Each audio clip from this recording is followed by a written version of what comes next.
Nervous system neurons की वजह से ही है। तो अब हम देखते हैं कि न्यूरॉन्स कैसे हैं, the structure of neurons. Okay, जो हमारी न्यूरॉन की स्ट्रक्चर होती है वो टिपिकल एनिमल सेल की तरह उसकी सेल बॉडी में भी क्या होते हैं, हमारे कुछ इस तरह से स्ट्रक्चर सेल बॉडी होती है जो एक न्यूरॉन की, जिसके सेंटर में न्यूक्लियस होता है, जैसे कि एक टिपिकल एनिमल सेल्स की में होता है। और क्या होता है, साइटोप्लाज्म। जो सेल बॉडी होती है उसमें क्या क्या होती है, कौन सी दो चीज़ें होती हैं, न्यूक्लियस एंड दी साइटोप्लाज्म। उसके बाद क्या होता है कि उसमें से फाइबर्स निकल रहे होते हैं, ठीक है, कुछ शॉर्ट और एक लॉन्ग। जो शॉर्ट होता है उसको हम बोलते हैं डेंड्राइट्स। क्या बोलते हैं हम, dendrites. These are the short fibres. और इसी में से ही एक लॉन्ग फाइबर निकल रहा होता है जिसको हम बोलते हैं एक्सॉन, जिसको हम बोलते हैं एक्सॉन। जो एक्सॉन होता है, जैसे कि हमने बताया कि इलेक्ट्रिकल सिग्नल्स की फॉर्म में मैसेजेस को कैरी करता है, तो आप उससे रिलेट कर सकते हो कि जो इलेक्ट्रिकल वायर होती है उस पर हमेशा एक कोटिंग होती है, ठीक है, वो खाली नहीं होती। तो वैसे ही एक्सॉन में भी जो एक कोटिंग होती है जिसको हम माइलिन शीथ बोलते हैं, माइलिन शीथ एक कोटिंग होती है जिससे ये जो एक्सॉन है, जो लॉन्ग फाइबर है, वो कवर्ड होता है। माइलिन शीथ क्या होती है, प्रोटीन और फैट से बनी होती है जो इसको प्रोटेक्शन और इंसुलेशन के लिए यहाँ पे होती है। और यहाँ पे होते हैं हमारी nerve endings, these are the nerve endings. चलो अब हम इसको लेबल कर देते हैं। तो हमारा ये क्या था, dendrites. Dendrites are the small fibres, dendrites. और ये थी हमारी माइलिन शीथ, माइलिन शीथ। और ये था हमारा axon,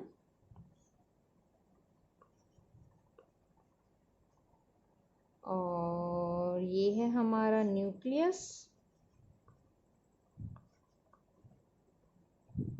and last but not the least is cytoplasm.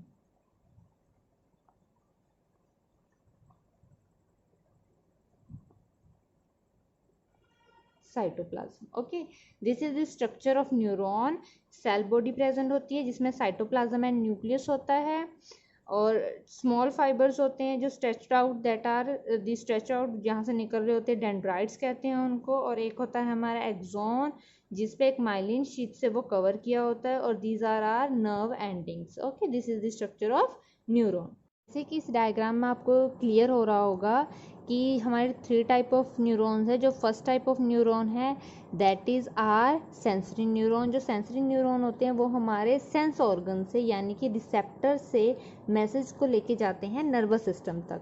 तो नर्वस सिस्टम में हमारे प्रेजेंट होते हैं relay, second type of neurons.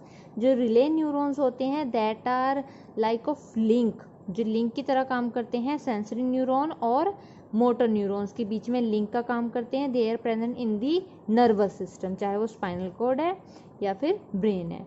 तो रिले न्यूरॉन्स के बाद जब मैसेज जो नर्वस सिस्टम ने जो इंस्ट्रक्शंस देनी है वो इफेक्टर यानी कि थर्ड टाइप ऑफ न्यूरॉन्स के थ्रू हमारा मसल्स में जाएगा, ठीक है, या फिर ग्लैंड्स में, जो भी इंस्ट्रक्शन, जिसको भी ब्रेन जिस पार्ट को भी इंस्ट्रक्शंस देना चाहता है वहाँ पे जाएगा थ्रू दी मोटर न्यूरॉन्स। तो these are the 3 types of neurons. ये 2 न्यूरॉन्स के बीच में वेरी वेरी स्मॉल गैप है, ये या हम बोल सकते हैं माइक्रोस्कोपिक गैप है, उसको हम बोलते हैं साइनैप्स।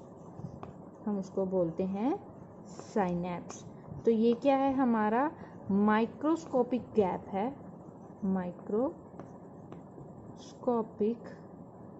गैप है। यहाँ पे सरप्राइजिंगली हम देख रहे हैं कि न्यूरॉन्स एक दूसरे से कम्प्लीटली ज्वाइंट भी नहीं है, उनके बीच में गैप है, साइनैप्स है, बट स्टिल जो उनका नेटवर्क है, जो इलेक्ट्रिकल इम्पल्स है, that move so fast. Okay, तो हम यहाँ पे यानी कि कुछ तो स्पेशल है उस साइनैप्स में कि वो जो गैप है वो 2 न्यूरॉन्स को ज्वाइन भी कर रहा है, और जो उसका सिग्नल है वो इतनी फास्ट उसमें से मूव भी करते हैं। So how it works, let's see. Okay, तो आप फॉर एग्जांपल ये हमारा एक न्यूरॉन है, ये उसकी क्या है न्यूरॉन की, ये एक्सॉन, ये उसका एक्सोन पार्ट है, ठीक है, उस पर हमारी माइलिन शीट है, right, do you remember? Okay, तो ये है एंड ऑफ एक्सोन, ये हमारा एंड ऑफ एक्सोन है, ठीक है। एंड ये है हमारी डेंड्राइट ऑफ नेक्स्ट न्यूरॉन, हमारी डेंड्राइट ऑफ नेक्स्ट न्यूरॉन, ठीक है। तो होता क्या है कि न्यूरॉन, ये फॉर एग्जांपल ये रिसेप्टर है, यहाँ से आपने किसी गर्म चीज़ को, बहुत बार हो गया गर्म चीज़, मान लीजिए यहाँ पे आपने किसी शार्प चीज़ को, या फिर आपकी एकदम से आंख में बहुत ज़्यादा, आइज़ में बहुत ज़्यादा लाइट आ गई, आपने एकदम से आंखें बंद करनी है, ठीक है। तो स्टिमुलाई, यहाँ से जो स्टिमुलाई, जो रिसेप्टर्स ने स्टिमुलाई की वजह से जो मैसेज आया है वो इसने यहाँ पे रिसीव किया, रिसेप्टर ने, ठीक है। अब वो यहाँ पे एंड ऑफ एक्सोन तक मैसेज आ गया है, ठीक है। और यहाँ पे हमारे गैप, उसने इस मैसेज ने इस नेक्स्ट न्यूरॉन पे जाना है, तो जाए कैसे? तो यहाँ पे जो ये साइनेप्स है, this is synapse, right, gap between two neurons where they join.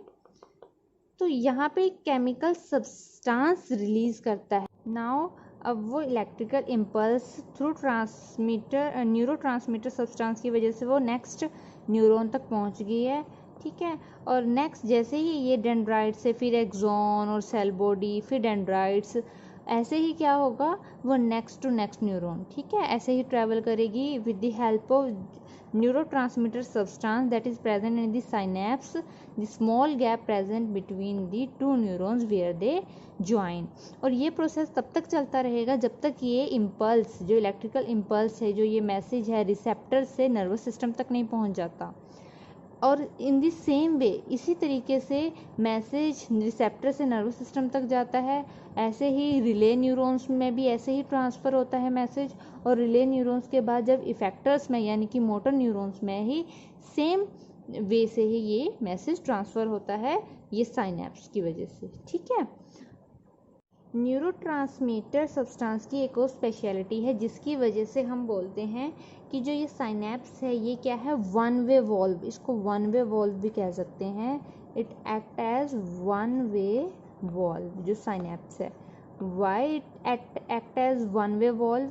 क्योंकि हमें पता है जो ये केमिकल सब्सटेंस है ये ऑलरेडी प्रेजेंट नहीं होता, जब यहाँ पे कोई इलेक्ट्रिकल इम्पल्स आती है, यहाँ से ट्रैवल करती है, then the end of neuron, वो वहाँ पे केमिकल रिएक्शन होती है जिसकी वजह से ये प्रोड्यूस होता है। तो ये सिर्फ एक साइड पे ही होता है, केमिकल जो सब्सटेंस होता है हमारा एक साइड पे होता है, इसलिए सिर्फ इस साइड से इस साइड पे और नेक्स्ट न्यूरॉन पे चले जाएगा, ठीक है।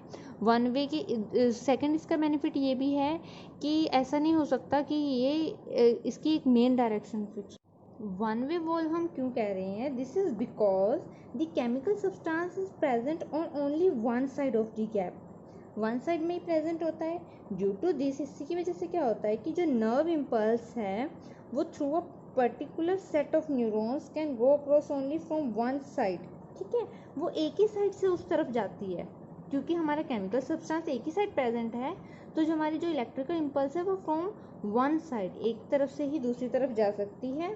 तो इन दिस वे जो साइनेप्सिस है वो इंश्योर करता है कि जो नर्व इम्पल्सेस है travel in only one direction, ठीक है, वो एक ही डायरेक्शन में ट्रैवल करे। आई होप ये वीडियो आपके लिए हेल्पफुल हो, आपको न्यूरॉन्स अच्छे से समझ आ गया हो। तो अगर आपको ये वीडियो अच्छी लगी है, आपको सब समझ आ गया, तो ज़रूर लाइक करें और दूसरों को भी ये वीडियो ज़रूर शेयर करें ताकि उनको भी ये टॉपिक उतने ही अच्छे से समझ आ जाए। और सब्सक्राइब भी ज़रूर करें ताकि आप मेरी नई वीडियोस जितनी भी आएँ वो आपको नोटिफिकेशन मिल जाए और आप तुरंत उस वीडियोस को देखें और आपको नया टॉपिक और अच्छे से समझ आ जाए। Thank you so much guys, पूरी वीडियो को देखने के लिए थैंक यू सो मच।